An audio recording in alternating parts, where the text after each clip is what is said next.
Good morning, everyone. Well, we're back in Les Sables d'Olonne now. Jane and I arrived late yesterday, and we'll get into a routine, giving a tracker and weather update, entrant update on Monday mornings, also Wednesday morning about this time, and then the same again, we'll check the time, but on Saturdays. So it'll be 3 days a week for the tracker update. We'll do question and answers on Saturday afternoon, as we were doing previously, and Christophe will get into the similar routine of doing a French language update and question and answers and entrant update as well. So good to be back with Celine and Christophe. I'm not sure how many people will be watching this. You're probably all watching the live currently on the Rum Road. A couple of giant 100-foot ultims now crossed the line, an incredible finish. Last few minutes of the race, the leader was pipped at the post and just missed out. So incredible. They averaged 24 knots all the way across the Atlantic. So some incredibly spectacular solo sailing and a huge adventure, which we'll watch with great interest next year when they race solo around the world to try and beat the current 42-day record. So a lot going on in the media at the moment, and that means we'll probably postpone our press release until tomorrow. We do a weekly press release usually on Mondays, but there'll be so much news going on, especially here in France and even around the world, about that incredible finish with those giant trimarans. So for now, our guys and girls are still out there sailing all the way around the world by themselves, non-stop solo, and having an incredible adventure as well. So we'll pretty much the weather's pretty stable right now, so not a lot happening. But here's the good news: Suhaili is roaring ahead in third place. Third to last. Can we see that? Oh, she's certainly gone past off Albany looking for a ship, so she'll chart her course back down towards sailing through Bass Strait later on. And at the tail end here, poor old Igor. These positions are a couple of hours old, but again in a bit of a very low wind cycle, only making 1.6 knots. He appears to be okay. He's still getting his messages okay, and just can't do much if you don't have a lot of wind. He is quite a bit closer now to the 40th parallel, which is just down here. So he's at least getting the boat in the right position to make easting. Mark Sinclair pretty much the same again, doing what he does so well, enjoying the ride, maintaining his engine and systems on board, listening to the local radio and having a great time. And he's just about passing the position of where Loic lost his boat some weeks ago as well. So Mark, all happy on board there. Just to squeeze their weather forward really quickly, because it saved me dipping back and forwards. That's 24 hours ahead, still pretty light winds for both of them, so they're not going to go anywhere in a hurry in the next 24 hours. Then there's some breeze going in. Igor will just get on the end of this and get him a little bit further to the east. Mark will be sailing okay in that, not super strong, 15 to 20 knots or so maybe, and then it disappears again. But Igor will keep sailing in that. Mark's going to park up again over here somewhere. So that's 3 days ahead, 4 days ahead. Still very light winds, so there's nothing for the whole week by the look of it in terms of heavy weather. But also they're going to be making very slow progress. Igor will get pushed up a bit on this, coming from the southeast. Mark in a hole. There's very little wind there. He's going to be making in that lot. That's 5 days time. We'll be up here somewhere. Again, just a slow, peaceful, enjoyable week in the Southern Ocean. Skipping forward a couple of days, he's got some frustrating winds. So if we just scale it back, you can see the instability. This is going forward virtually a week. So in a week's time, there's still this general light winds for their passage making to the east. So pull that back and we'll look at the middle fleet here.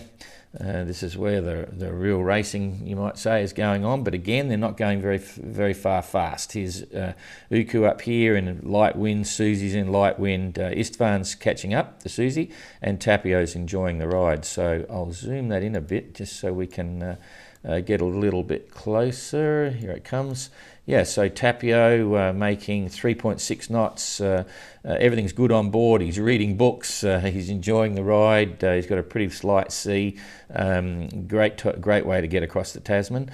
Istvan's doing pretty well. He's doing 6.3 knots and he's on the hunt for Susie. Let's just have a look how far up front Susie is right now compared to Istvan.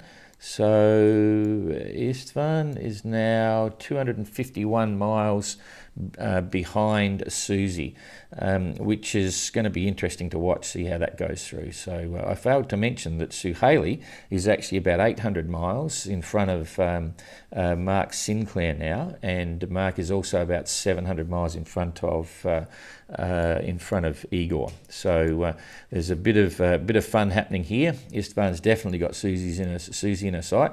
And then if we roll this over, Susie's on the hunt for Igor now. For Uku, and Uku's not going anywhere right now. His last message, or he's doing 1.7 knots there. His last message about 6 hours ago was saying he was completely glassed out, mirror smooth sea, no swell, absolutely calm. But I'm not sure whether he's been over the side to clean the bottom. He hasn't got his mask. Remember, he's dragging a lot of barnacles, so that's why Susie's even more excited. So for now, 450 miles behind. So Susie's got 450 miles to catch up there, which is going to be something also to watch. There's a few little things going on here to keep the Golden Globe interesting for everyone. So we'll put them all in the picture of this one. No, we can't quite. So let's just see. We'll do it in a few stages. So going forward a day here. Let's see, there's here we go, some stronger winds for Tapio. That's going to push him along. Northerly wind is not a big sea, so he'll enjoy that. You know, he's going to have 25, 30 knots there from the north. Istvan will keep moving, which is cool. 24 hours later, Susie at that latitude, she's still got very little wind, so Istvan could catch up radically, catch up very quickly if one boat gets no wind and another one gets a nice run. The next day, Tapio, he would move along a bit, but you can see he's dying out of wind. Once this northerly goes through, it stops happening. By that stage, Susie's now got a northerly. She'll move at a medium rate, maybe 4 knots. Istvan will be flying in this. He'll be coming along here, getting a good boost. So this follow-up wind, that was a day, so another day ahead. Let's go day 3.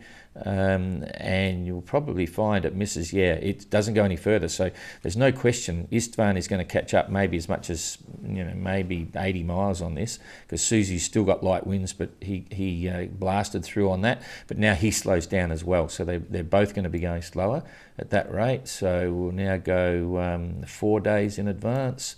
Let's see, 4 days in advance, waiting for it to roll over. There we go, very light again, so no chance for Susie to clear out. So that will be very interesting. We'll just go through, and Tapio's going to be sailing again, but just gentle, enjoyable breezes. I'll skip forward a couple of days there just to see if there's anything coming. No, nothing. And so this is just a straightforward race then. You'll have Susie out here, Istvan following up behind and staying pretty much together. So no surprises for those guys. We didn't have a look here for Uku. They're all so far apart now. We might be able to get Mark in this, not too far away. So let's just look at what he's got. This is where he's at the moment. That's why he's only doing 1.7 knots. So I might as well just boost this up a bit so those on mobiles get a bit better of a go. I'll also just point out, if we put this in here, he's above the latitude of the no-go zone there and heading towards it. So we'll come forward a day. That was 2 days, back up a bit. The breeze coming back very slowly, so that's 1 day. This is 2 days. So hang on, 13th, no, the 12th. That's a bit slow here. 14. Okay, what do we got? Waiting for it to roll over. Yep, light winds again. 14th, 15th. Light winds again by the look of it. Come on, yep, but coming from the wrong other direction. That's going to smooth the seas out. But by then, he'll be over here. So still got light winds. So he's got 3 days at least of light winds there. We'll go into day 4. By this stage, he's over here somewhere. Yep, nice sailing. There's no doubt about that. He's going to enjoy the ride. Uku likes a bit of nice sailing. In fact, they all do. Push through again, 1 more day. So that's 5 days ahead. All good. There's no surprises there. So we'll go back to real time now. So Uku's going to be reading some more books, I think, and enjoying what food he's got on board. That's for sure. We believe he doesn't have a lot of food on board. You might remember he mentioned just only having 2 meals a day, soup 1 day and a main meal the other. And we've done some thinking about that, and he hasn't said it as such, but maybe he doesn't have a lot of food on board and he's still got a long way to go, so he might be stretching that out. We'll have to wait and see what he reports later on. Mark's situation is a bit interesting here. His tracker stopped tracking, okay, at 1600 hours yesterday, so he's What do we got? So it's 14 hours or so. We've had no tracker on him. It should be every 4 hours. We've sent him a message just to check he's okay. The last message we got was just over 24 hours ago, but we just got word that he also just passed a message to a ham operator, so we're not overly concerned, but I'm intrigued why his main tracker has stopped working. So we'll be asking him to check the power systems on that and all the rest of it as well. So he's moving along. He was moving along okay, 14 hours ago or so, making 7 knots, really flying. He had some downwind sailing. That was the last message we got from him as well. Certainly he's enjoying the ride. In terms of future weather, I'll just drop that back a little bit so we can see what's coming. Get rid of the no-go zone, and we'll come forward a day. And it looks all pretty good sailing. Nice, simple westerly for one day. Again, day 2. Same again, it's going to come around to the northwest a little bit, speed up a bit, so he'll like that. We'll come through another day. And yep, all good. He's missed all the heavy weather down south so far. There we go. We're up to the 16th now, so there's 4 days ahead. By that stage, he'll be over here somewhere. So he'll be enjoying the ride. So again, for Mark, this is skipping a day and a bit ahead. He'll be through that by then. So a good week or so, up to a week of quite good weather, and then it starts to fill in. But we'll show you what's happening here. This is where this heavy weather's going to cause some good sailing for Mark if it goes projected, but it's going to cause some headaches for Jean-Luc. So we'll come back to here and now, and we'll go and look at what's going to happen to Jean-Luc. There's his track, interestingly. This is where he got blown north in the storm, and then he's now slowly been working his way down with a partially damaged rig that he's been able to more or less secure. But nonetheless, well, for now, he's sailing quite well, for just over 5 knots, heading down in a southwesterly direction, and this is where he's going. The internet's a little bit slow, so I hope you're getting this okay. He's got to, if we put the track in, I'll just show you the waypoint. This is the waypoint he's got to go under. It stops the boats going too far to the west, because this is a very treacherous area. Once you get over there, it's very hard to push south again. So he's normally coming down in a course like this, and I've had a look already. So the first few days, let's just go forward on this. We'll come forward 2-3 days. There's not a lot happening. He's just got average sailing conditions to go down, but in about 16, 17, from the 17, which is about five days from now, things are starting to change. And the way I'm reading it, Jean-Luc is in line for a couple of big blows to get around the bottom. He's going to have to earn his keep. Here it comes here. So this is about midday on the 16th. It starts to move forward. This is 0 UTC. By then, Jean-Luc's down here somewhere. I'm going to click it through now every hour, and hopefully it'll update. Yep, here it comes here. This is going to come, by the time this is coming through, Jean-Luc is going to be into this, and this is the first one coming through on the 17th about midday. I saw this last night about 7 hours ago, and it was forecast completely differently. So even in the past 7 hours, this little storm has changed in its forecast. So we've still got, this is 1200 on the 17th. That's 5 days ahead. It could all change over the next 5 days, but we'll certainly be watching it and see what happens, because it's not so much this one, it's the next one. It's a click through a few hours. There's 4 hours, a very slow catch up. So that goes through pretty quick. Okay, 5 hours, 6 hours, 7, 8, that's 8 hours ahead. 9, 10, 11, 12, we're now into the 19th, and there is another one coming through, 20th. That's interesting. That's good news. The forecasters knocked that one out. There was a big circular one, but they've flattened it out. So maybe Jean-Luc might get lucky here.